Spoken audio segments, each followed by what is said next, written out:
Welcome to the Thinking Practitioner Podcast, a podcast where we dig into the fascinating issues, conditions, and quandaries in the massage and manual therapy world today. I'm Whitney Lowe. And I'm Til Whitney. Welcome to the Thinking Practitioner. Hi, this is Whitney Lowe, and thanks for joining us on the Thinking Practitioner Podcast, where Books of Discovery has been part of the massage therapy education world for over 20 years. Thousands of schools around the world teach with their textbooks and digital resources. And in these trying times, this beloved publisher is dedicated to helping educators with online-friendly digital resources that make instruction easier and more effective in the classroom or virtually.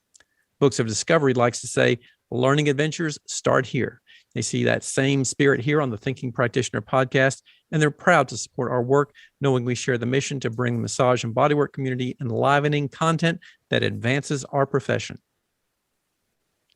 Check out their collection of e-textbooks and digital learning resources for pathology, kinesiology, anatomy, and physiology at booksofdiscovery.com, where Thinking Practitioner listeners save 15% by entering Thinking at checkout. How you doing, Whitney? Very well today, sir. How are you doing? Excellent. Good to have you back here. I was off and I missed you deeply last week. You were solo. Thanks for doing that. Yeah, I had a good talk with Jamie Johnson and Eric Purvis from Canada, and but we missed having you there, and great to see you back. You've been rafting, from what I understand, right? Down the rafting river. Down the Green River in Utah. Rafting upwind, it turns out. So my biceps got a real workout. Paul Kelly, I was totally thinking of you on that trip, but it was fun to be away. So thanks for covering for me. Yeah, absolutely. And we're not alone today. We have a exciting guest. All right, let's hear about it. Todd Hargrove, thanks for being with us. You have a blog and podcast of your own, Better Movement. I'll say a little bit about it. We actually haven't met until just now, but I heard your name a long time ago. Someone said, Til, you should meet this guy, Todd. He's got some background in rolfing and he thinks different, like you're thinking different or something like that. I said, okay, that sounds cool. And then it was Greg Lehman who first said even more. He talked about how you were giving him a hard time for being a movement nihilist, which I thought was a really interesting and good point. Yeah. And so then, I've never actually had the chance to catch up with you, so I'm excited to talk to you. You actually wrote a fun little article about neuroinflammation and the concept there of, I'll let you talk in a second, but the concept there of the neuro-immune system is really fascinating. How, at least this is my take, I want to hear yours, but the take of how the immune system and the nervous system work together and are both parts of, say, a bigger whole, a bigger function that's basically about protection. And that might even include social behaviors and such. But anyway, that's my interest. That's what piqued my interest. And you touched on a couple of those things in your article about neuroinflammation. So now that I've said all that, what do you want us to know about you before we dig into some of those things? Well, first that I'm happy to be here. Thanks for inviting me. I've heard your name for a long time too, and I've met Whitney before, but first time meeting you. So I do have a background in rolfing. I've going all the way back. I have a background of being an attorney. I was doing that for about 10 years. And then I started to experience some chronic pain, which got me interested in the body and why it might be hurting. And I was already kind of interested in the body from playing sports, and that got me kind of interested in movement, both of those things, because around the time I was getting into, this stuff was around 2005. There was a lot of athletic trainers that were talking to physical therapists and physical therapists that were talking to athletic trainers. And kind of the idea was that, the way you move is related to the way you feel. And I just found that really interesting. And at the same time, I was looking into kind of like yoga and kind of martial arts kind of stuff and different functional training things. And I got a session of rolfing done by a guy named Brad Jones here in Seattle. And, I had a great experience doing that. And anyway, long story short, I started to move a lot better. I started to feel a lot better. I got interested enough in the whole thing that I was like, I'd rather do this than be an attorney. So I went to school to learn how to be a rolfer in 2005. Shortly after that, I went to did some extra training to be a Feldenkrais practitioner.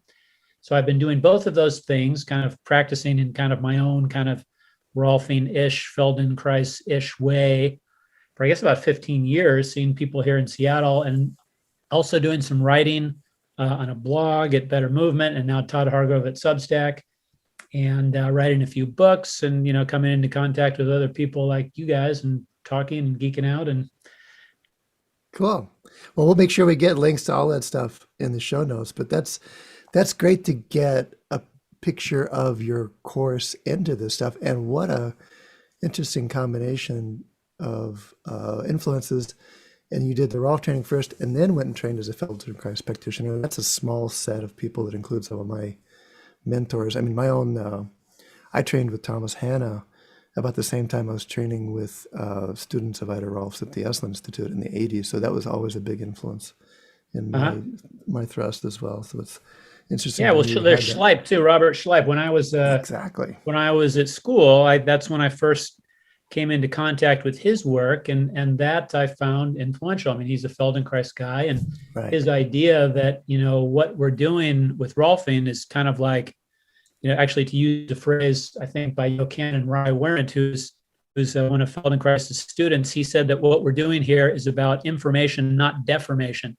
And that was kind of like Schleip's idea as well, is that when we're putting an elbow on somebody, it's not about melting and deforming and as much as it is sending information and asking for permission. And that idea is kind of like that paradigm is really kind of the way I've thought about body work and different types of movement work. And that's what kind of led me to really thinking about the nervous system, really thinking about the nervous system. And it was kind of later that I came to appreciate a little bit more that, hey, the immune system works really closely with the nervous system. And so this idea of neuroinflammation is kind of like expanding out from that base of thinking a lot about, the nervous system. Well, tell us some more about how you got interested in it, why you took the time to write a blog piece about it, and especially how it relates to manual therapy. We'll get into that too as we go along, if you like. Yeah. So back to the neuroimmune system idea. What I became interested in with chronic pain. Well, I mean, my first idea of why something hurts that I had when I was hurting and when I first started practicing is there's something wrong with the body.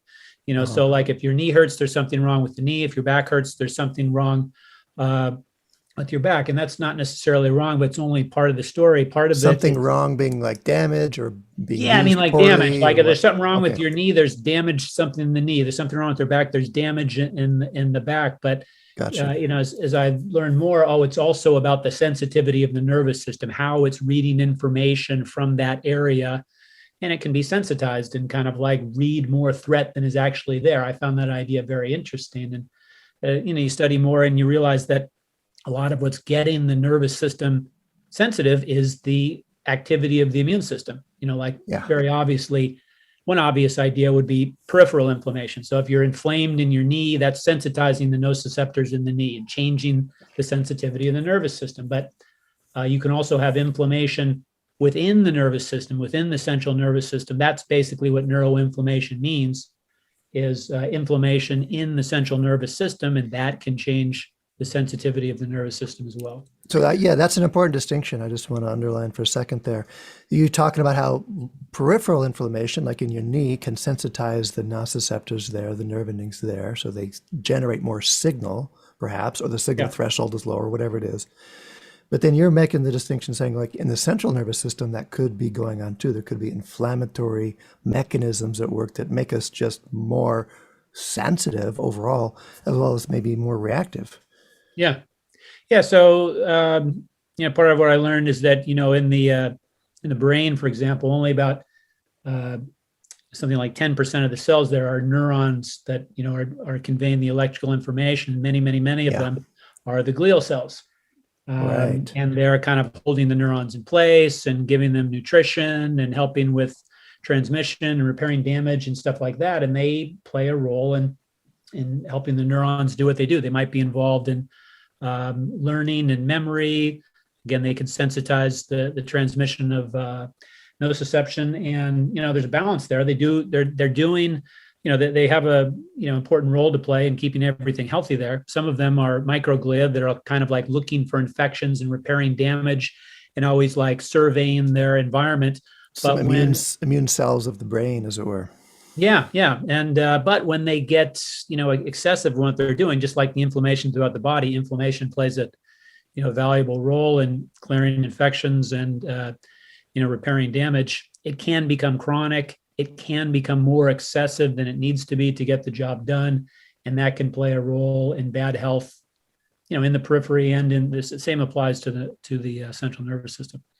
So I'm curious, Todd, when you say the inflammation within the central nervous system causing sensitization elsewhere, would we tend to see that show up as like overall greater sensitivity to all kinds of sensory stimuli throughout the body? Or like, let's say, a person's knee hurts and maybe there's some relationship there with, neurogenic inflammation or within the nervous system, where that inflammation is occurring. Does that tend to show up in broader areas when it's, within the whole nervous system as opposed to like a small local peripheral instance? Yeah, I understand that the central sensitivity that can happen at the dorsal horn is partly mediated by the activity of glial cells around there.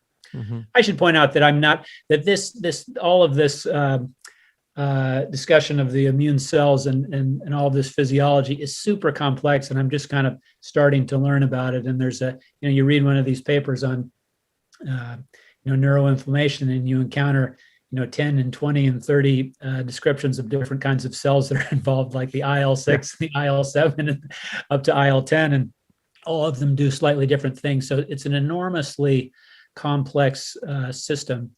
And I'm just kind of scratching the surface here in terms of like my knowledge of like what's going on at the micro level. Mm-hmm. And I think of this as kind of like an interesting piece of a part of a larger picture, which is that, the nervous system works with the immune system, works with the endocrine system in protecting the body.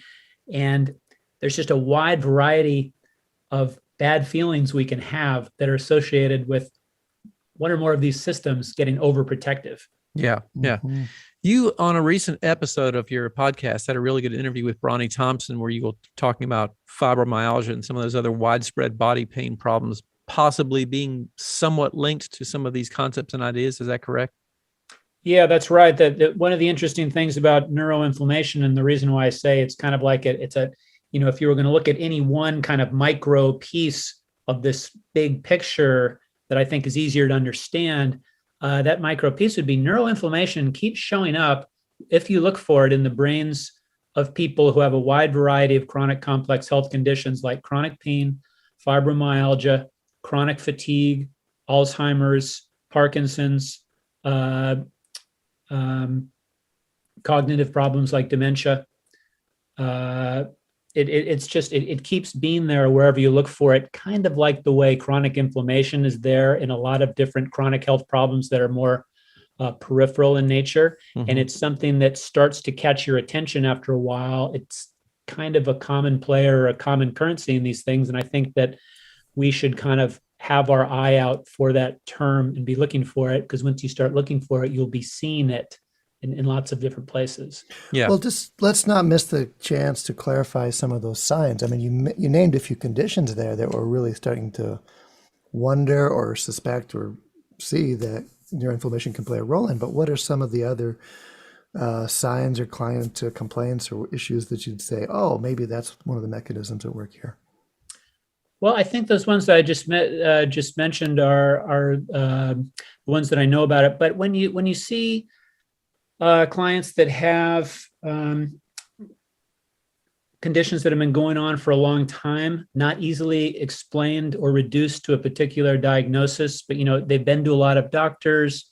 They're wondering what it is. Their symptoms seem to come and go without rhyme or reason.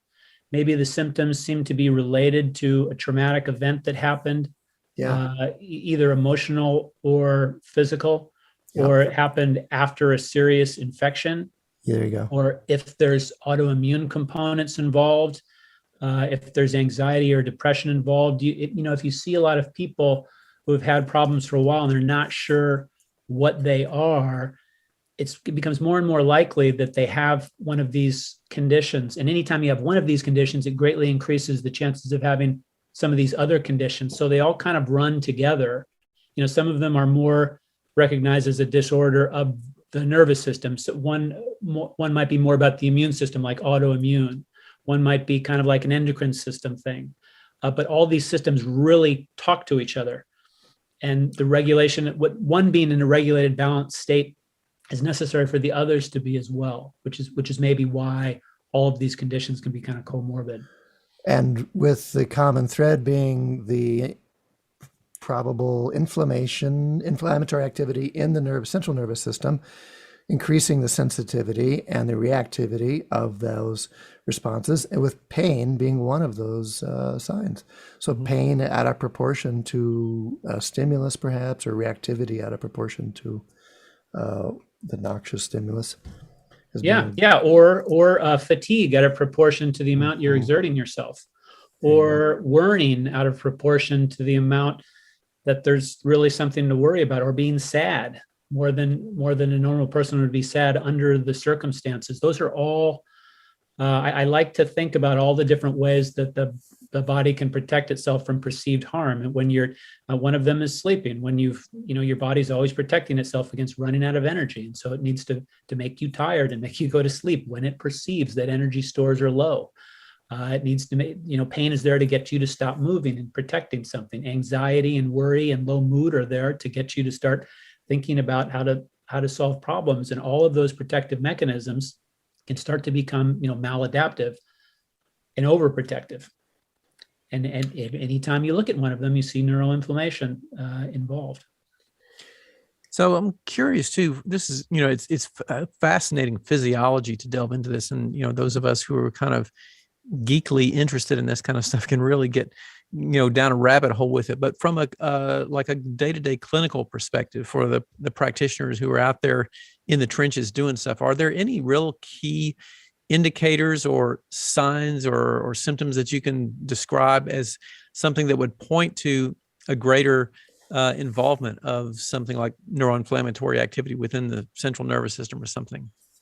Yeah, well, I mean, when people have pains that are not well localized, they move around, they're just not well correlated with what you would suspect would be tissue damage in an area. Now, I mean, like if someone comes in and say, I twisted my ankle last week and it hurts right in that exact spot now, and it hurts when I move it like this, then that's maybe the prototypical example of a pain that's obviously related to a local tissue damage problem. Yeah. But when you've got pains or tissue sensitivity problem, at least. Yeah. Or tissue sensitivity. Yeah. But when you've got the pains that move around and they're also connected to psychosocial issues and they're connected to energy level issues, if there's also comorbidities of the kinds that I just talked about with the anxiety and the depression and the autoimmune disease, that's when I start to suspect we've got more kind of a systemic dysregulation type of a situation. And it gets me thinking much less about targeting that local area where it hurts and much more about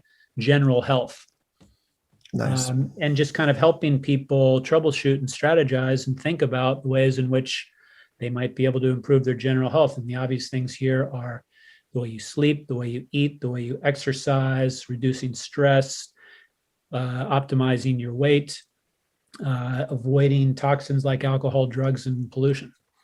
You just gave the punchline to the whole joke. Right there. That's what all this is building up to, I know. But let's back it out a little bit and keep looking at what goes on there, because I do want to make really clear that distinction between, say, chronic pain in general or other kinds of pain syndromes and neuroinflammation, which might be just one explanatory factor or mechanism there. They're different, but we're kind of talking about them as if they're similar. There are a lot of similarities, but that classic distinction you mentioned too, like a pain that moves around, that's such a clear example sometimes to clients or patients too, that, well, maybe it isn't just the tissue that's part of this. If something hurts and then it changes quickly, wow, maybe it wasn't because the tissue was injured after all. Maybe it was more of a sensitization or nervous system phenomenon. Yeah, and they can understand that. I mean, part of helping people who have, what I would think of as being this more systemic general health issue, part of helping them is helping them understand that that's what it's about. And tons of them, a lot of them will. I mean, they've been to a lot of doctors, and they know that something is going wrong besides just, something being out of place somewhere. Well, yeah, and what you're saying though is really important. You're asking us to think generally about general symptoms. You're asking us to think systemically about symptoms rather that seem to be transitory, move around, influence the whole way someone's feeling. Yeah, I think there's kind of like two mindsets. I mean, there's certain types of problems which are complicated problems, which are the kinds of problems that mechanics fix in cars. So someone's got a problem with their car, it's making a noise, it's not running, you take it in, and the mechanic is able to identify the one thing that's wrong, use their special tests, and identify that one factor out of the many different interrelated factors in that engine, which is going a problem, and then intervene on that one thing in relative isolation to all the other things. And clients come in and they want that. And we want to do that as therapists as well. And occasionally we can do that when they've got that really peripheral type of a problem. But when they've got the type of a problem which is more systemic, which is more about dysregulation, which is more about the way many, many, many different things are relating to each other, the problem is more like, I like to think in terms of analogies of maybe like, what's going wrong in our society with polarization. What's the one thing that's wrong there? Yeah. I don't know, man. That's a dynamic problem. That's lots of things. If you intervene on any one part of that system, you probably won't solve the whole problem, and the system's just gonna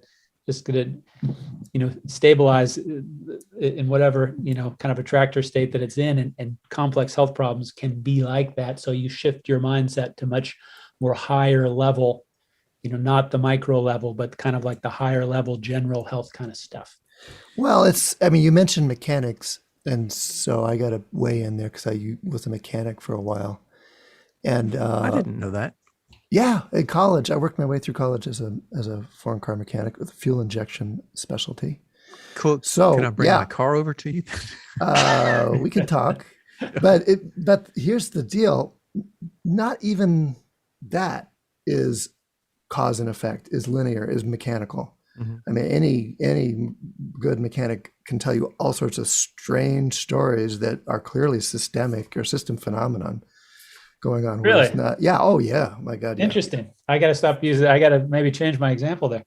Well, I mean, it's a flat tire and you got a nail, you take it out, it's clear. Yeah. But we, as practitioners, we want to find that nail. We always want the one thing, and the clients or patients want that too. They want to know, what is that problem? But in a case of a flat tire, it might be clear. But especially when you start getting into engines and the electronics involved, it's a complex situation that can be multi-causal and multivariable.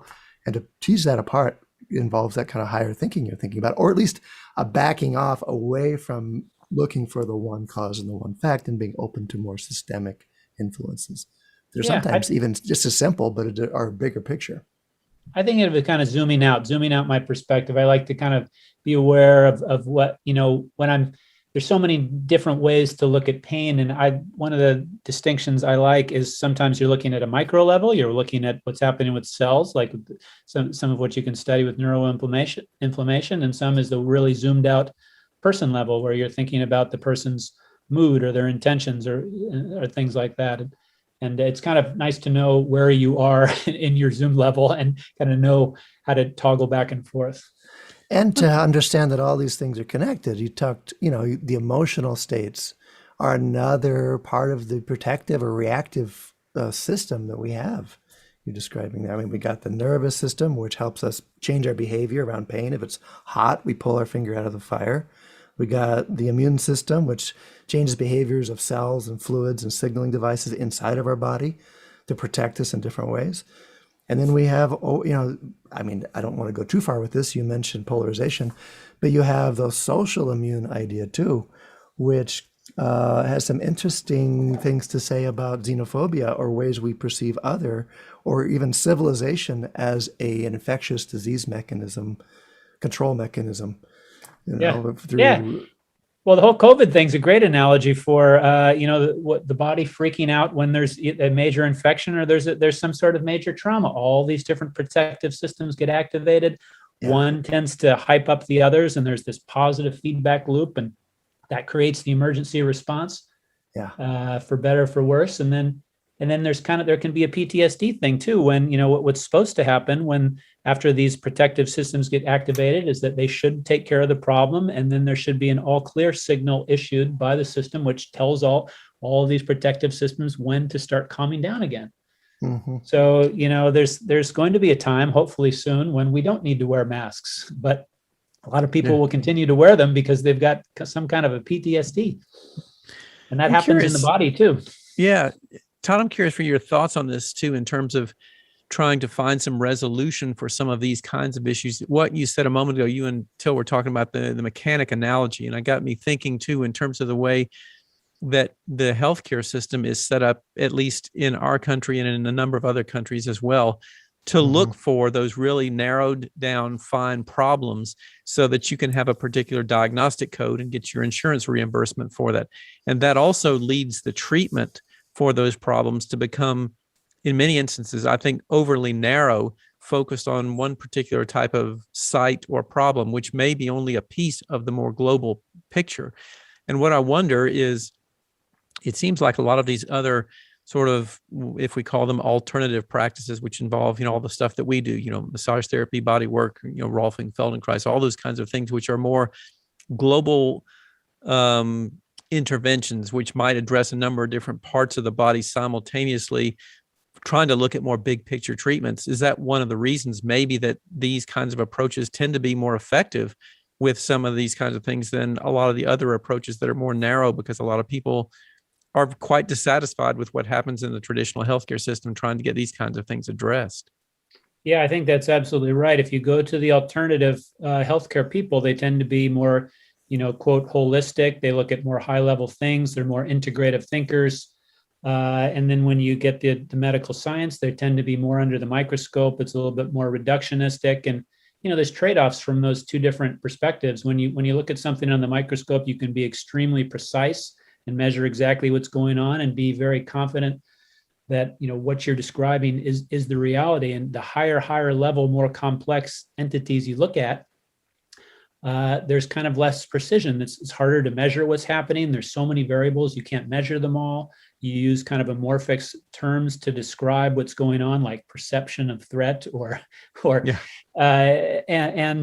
use more kind of metaphors to understand what's going on. And, you gain the advantage of seeing more of the picture, but you're seeing the whole picture in less resolution and with less measurement and precision. So, when that reductionistic biomedical perspective fails, that's when people go to alternative people who are going to have no problem talking about how thought is related to emotion, is related to the immune system, is related to what you eat and all this kinds of stuff. And that might not be so easy to measure and make sense of when you're going for the biomedical science. But I think these two different levels need to talk to each other as much as possible so they can help each other with the strengths and weaknesses. Yeah. Whole lot more. Yeah. Getting out of our silos and learning some multiple languages and interaction skills for sure. Yeah. Mm-hmm. And there's so much that is being done and so many ways that those conversations are happening. I mean, that what you described there is the kind of classic stereotypical siloing of our complementary or conventional ways of looking at things. But I just remember going through my own chronic health condition with Lyme disease and saw dozens of chronic Lyme disease, saw dozens of practitioners, and then looking back after it finally resolved for me, there was not a clear distinction between conventional and complementary in terms of how they dealt with me as a person or with my emotions. Some of the most emotionally inclusive practitioners were the most conventional, interestingly enough. Yeah. And some of the most dogmatic or reductionist ones were the most, quote, alternative as well. Mm-hmm. Oh, interesting. Yeah. So it's something, like you said, about the willingness to look back, take a step back and think there could be lots of factors here, including the way just people feel and think about it and behave, as well as these very clear biomechanical mechanisms. Well, another thing about the way people feel and think and behave, and that just relating to people on the person level, that's one of the most actionable levels, right? So, I mean, if you're relating to someone as a person, not only are you understanding the role that emotions and thoughts play in how they're doing, well, I mean, you're working at the level where you might actually be able to affect them and affect their behavior. And that's, you can measure what's going on under the microscope, but that doesn't tell you how to change behavior. Mm-hmm. Yeah. Lots there. I mean, you're just making me think about all the interests now and say co-regulation and, Porges' work about how it's the connection that helps us regulate our autonomic state, etc. Anyway, that wasn't what the conversation was going to be about, but that's where my mind just went for sure. Yeah. I mean, when I and like this idea of there being excessive levels of protection, it's something that informs a lot of your interaction, because kind of like as a baseline idea with someone that I'm working with is that I want them. I just want to give them as much good news as possible about their body. Anything Nice. Based in the truth, not based in false promises or lies or anything like that. But if they have some range of motion that they didn't know they have, I want them to know that it's there. If they have some reasonable hope that something can get better when they don't currently have that hope, I want them to know that. For example, you've got the people, I've got the knee of a 70-year-old, I can't run. I've got good news for you. I don't think that's true. Let's talk about the science about that. Mm-hmm. Or people who think that they can't bend their back in a certain way, and you can kind of like show them that that's possible. Or you could just show them that someone cares about them and is going to listen to their problems, which is something they might not know, unfortunately, even after I've been to a lot of medical professionals before. Yeah. And just all of that good news is just a way to lower threat, one way or the other. To me, that's like a baseline thing we can do. You're talking about the basic way of mirroring or reframing people's experience back to them in a way that actually could help them shift the way they think about it as being okay, as opposed to being flawed or damaged. Yeah. You're talking too about building capacity and building trust and resilience in people's own capabilities, their own, sense of what they have. Yeah. But this is it's so subtle what comes through, because it's in our tradition as Rolfers, it was so common to feel something, go, oh yeah, feel that, oh geez. Basically saying, in all 15 different ways, you're messed up here. Yeah. Oh yeah, feel that? Oh, got it. Geez. We're going to deal with that or whatever, which has always been one of my pet peeves, having been on the receiving end of that and going, well, what's he feeling? Oh God, I know it's messed up there. Mm-hmm. Yeah, well, that's kind of like giving people bad news, I guess. But you could draw people's attention to the good things that are going on in the body that they might not have noticed, like that kind of thing as well. Absolutely. And you can also kind of like communicate to people that here's something that my clients this information might be useful from time to time, is that, they want to take care of this physical problem they've got in their body. And everyone knows that sleep's good for you. Everyone knows that you're not supposed to do drugs and stuff like that. But if they understand that there may be more connection between these things, then they can maybe be more motivated to work on those types of things. So I've had some people that are like, for example, they're not doing their daily walk. I used to like to walk a lot. I don't really have time for it now. I liked it because I got out in nature and it was a little bit of exercise every day. And sometimes they're interested to know, what, putting that half an hour walk back in every day might be part of solving the problem that you've come to me to get solved, which you didn't realize was connected to things like walking, because these things are connected. Do you think that the challenge of trying to get some of this kind of stuff across really needs subtleties and fine points of communication that are oftentimes not polished in many of the practitioners who might be seeing a lot of these people? I mean, it seems like one of the challenges that I hear and notice a lot is sort of unskilled attempts at trying to give lifestyle advice and guidelines and things like that in ways that is empowering for people, but not, either blaming them or putting them into a pathological mindset and that kind of thing. Yeah, there's definitely a lot of skill there, and you can develop it a lot. But everyone's got people skills that sometimes we get confused by thinking I've got to be a psychologist or something like that. But we're all people, and we've all got tons amount of people skills, more than others. But I do think that there one common mistake that gets made, that I certainly made a ton, is just like you said, is the kind of the blaming and the thinking that they just need more information. And I think once you learn something about kind of motivational interviewing, that really kind of can set you straight. Yeah. Mm-hmm. Just that more indirect approach. Mm-hmm.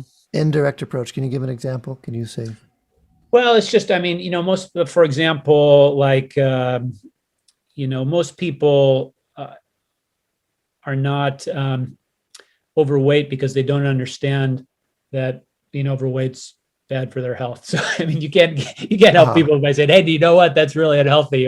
Right. Or, you can't say, hey, you know what?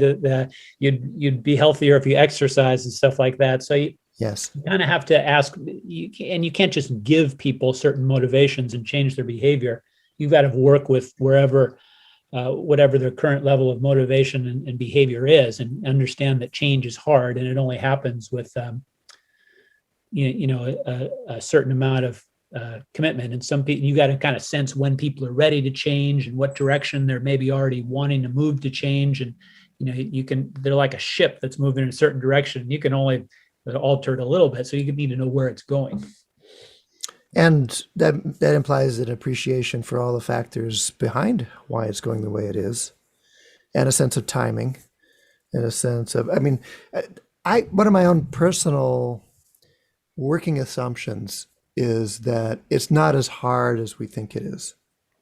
And that's just a helpful assumption that I try to live from in my own sense. Yeah, I think it's like there's something about complex problems that suggests simple common sense solutions. Yeah. That's kind of stuff that we already know. And sometimes the clients kind of already know this stuff too, but they've gotten distracted by looking for, like what you said before, the nail in the tire, that really fancy, complicated answer. And so they're kind of ignoring those more kind of basic general health interventions, which maybe should be the focus of attention. Okay, so how do we help people? Here's the working question I work with too. How do we help people with those basic health considerations, sleep, diet, activity, stress, probably a fifth in there, with as manual therapists, from the assumption that it can actually be simple and straightforward, and within our scope of practice, there's enormously complex and sophisticated ways of doing that, but there's also got to be really simple, direct, clear, and within scope ways. What do you think? I think the biggest lever you've got is just the information that these things could be part of your solution. Information, okay. So, I've got most of my clients that get to me, this is just my kind of client, are very well resourced people, educated. They've got money, they shop at Whole Foods, they're interested in health, they're already sold on all this stuff being good for them. Yeah. So that type of person, probably better resource than a lot of people in being able to do that. Probably there's a ton of people in the world that don't have the time, don't have the energy to be able to all of a sudden start exercising or eat better or have the money to do that or anything. So it totally depends on the person. But there are some people that are kind of like ready, willing, and able to make some sort of change like this if they only know that there's a good reason to do it. And maybe you could help give them that good reason. That would be the easiest way to help someone. And sometimes when they realize that they can be part of the solution too. Yeah, exactly. There's simple things you could do, like, take a walk, that actually might be related to what you're talking to me about. Yeah. And even easier than, fixing the problem by taking a walk would be learning about the problem by taking a walk and just seeing how you feel. I like it. I have a lot of people that are like, I used to feel better, whenever last year. And then I've gained from the history, what I remember you told me you were walking a ton last year and you had to stop that because of, you'd lost your dog or your job or something like that. I'm curious how you'd feel if you started walking again. Mm-hmm. Whitney, do you see what he did? He just moved the goalpost a little bit though. Uh-huh. They wanted a flat tire fix, and he just Yeah. turned them into investigators into their own symptomology. Yeah.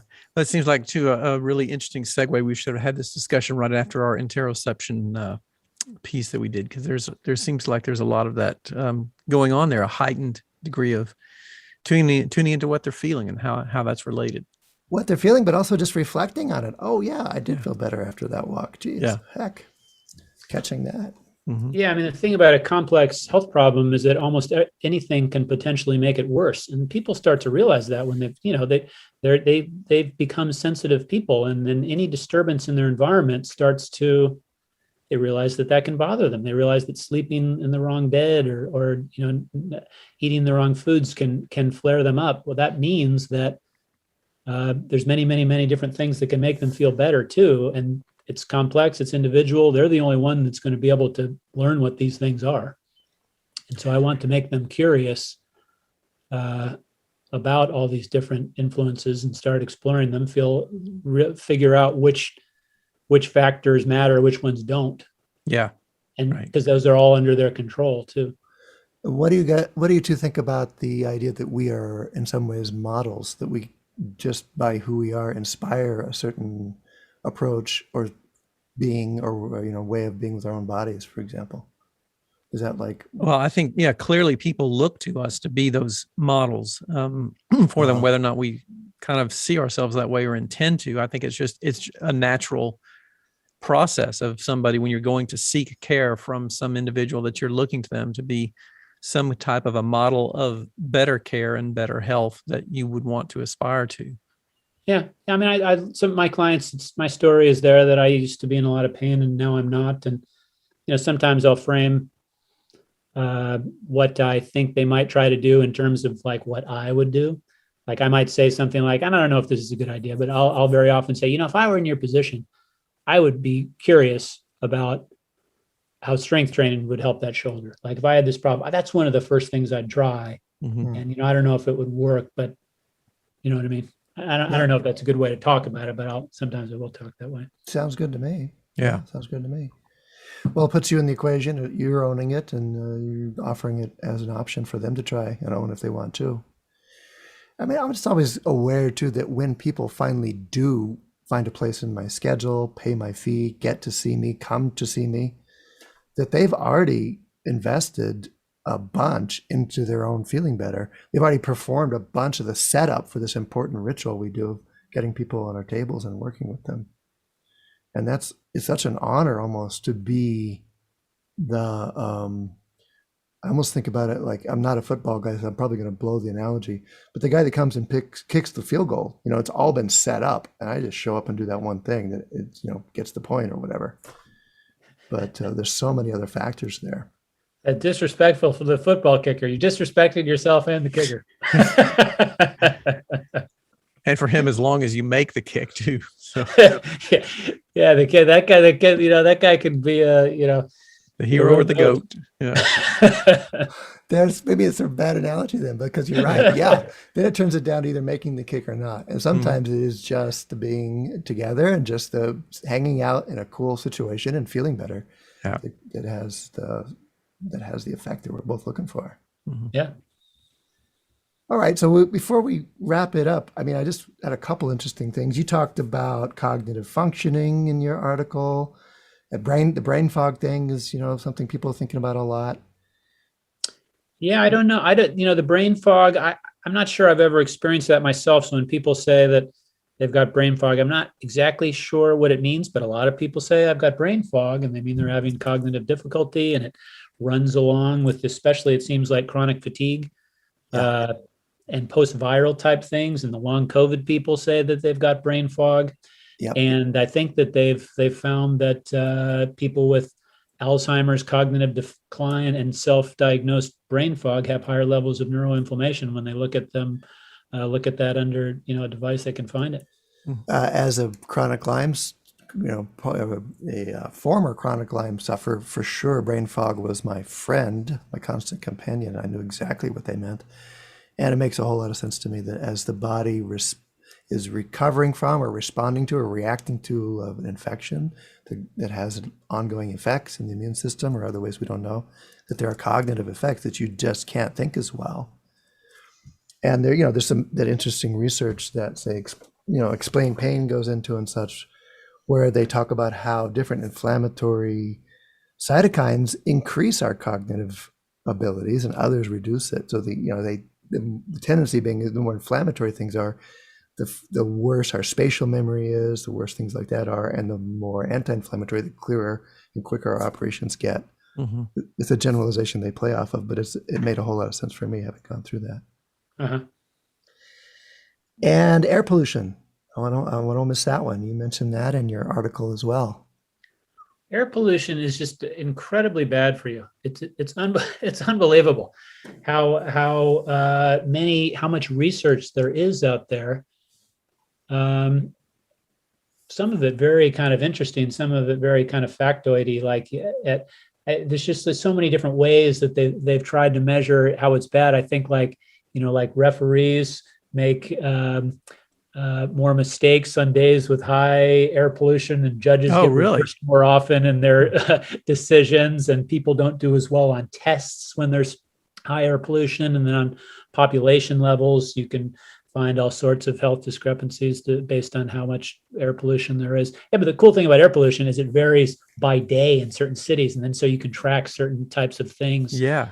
And then they've got, I think they've got kind of a mechanistic understanding of how it kind of gets in there and crosses the blood-brain barrier and causes the neuroinflammation. And it's not really for us massage therapists to be able to correct the air pollution, but in the voting booth, that's an important thing to get done. And I suppose, that there are ways you can probably modify your local air supply, local environment, but certainly behavior, like in the voting booth, in the driver's seat, or whatever it is, the choices we make. Yeah, but I mean, in your house, you can get air filters and stuff like that. Yeah. I haven't looked into that too much, but I guess I concluded that my air is pretty healthy in my house right now. But I was thinking of getting one of those machines. You're in Seattle, huh? Yeah. So you got that great Puget Sound effect going on there and all that. Well, we get. Summer, it is everything's a city. On fire. Yeah. I mean, we lucked out this year. We did not have that much smoke. How did you do Whitney? Was it a nightmare? It was awful. It was really bad this year. You said in the 400s, Whitney. Yeah, it was in the 400s. It was the kind of thing like, we're duct taping the windows and putting blankets on the, in front of the doors and everything, and not going outside because it was really bad. We were very bad here in Colorado too. Very bad. So it's an ongoing and will be an ongoing continuing concern. Mm-hmm. You guys make the homemade air filters with a box fan and a MERV 13? I saw some things like that on the web. I've got some high performance air filters in my office anyway, because I have these parrots in there and they put out this dust that's really bad for my respiratory. So I got to have this air filters running most of the time anyway. Parrot dander removers. Yeah, good. Exactly. So, maybe we should look for like an air filter company to be a podcast sponsor. Hey, there you go. Like yeah. Clean your life. What I'm telling you, box fan, MERV 13 filter, blow the fan through the filter. I did that last summer when we had a lot of smoke. The thing was like brown within 2 weeks. And I was like, that would be in my brain right now. That would be in your brain and elsewhere. What's a MERV 13 filter? What is that? Well, the air filters have different filtering capacity. And so you need to get up to like an 11 before you're catching the fine particles from smoke. So it just, some of the filters, the kinds you have in your house are probably like a 6 or a 7 because it takes a ton of air pressure to blow through it when it's really kind of dense. So that's also what it gets out all the dust particles, smoke particles. Okay, everybody, this episode was brought to you by Todd Hargrove and his MERV 13 plans right off of YouTube. So check it out. There's your side hustle, Todd. Building air filters. You can't hustle it because it's so easy to do homemade. You get a box fan, $20. The filter's $10. Yeah. Go to Home Depot and get some duct tape and put it together. Yeah. Okay. Cool. All right. We'll do it. Well, what else? What else do you want to make sure we touch in on? What are your closing thoughts? That kind of thing, Todd. Well, You can find me at toddhargrove.substack.com. All right. There's one takeaway. That's one. But it's been fun to talk to you and just hear your take on these things, of course. But again, just to start to get deeper into this idea that every thing going on with our clients, it has some sort of story behind it, some sort of mechanism. And even though they're complex, sometimes the ways that people respond to them don't have to be. Yeah.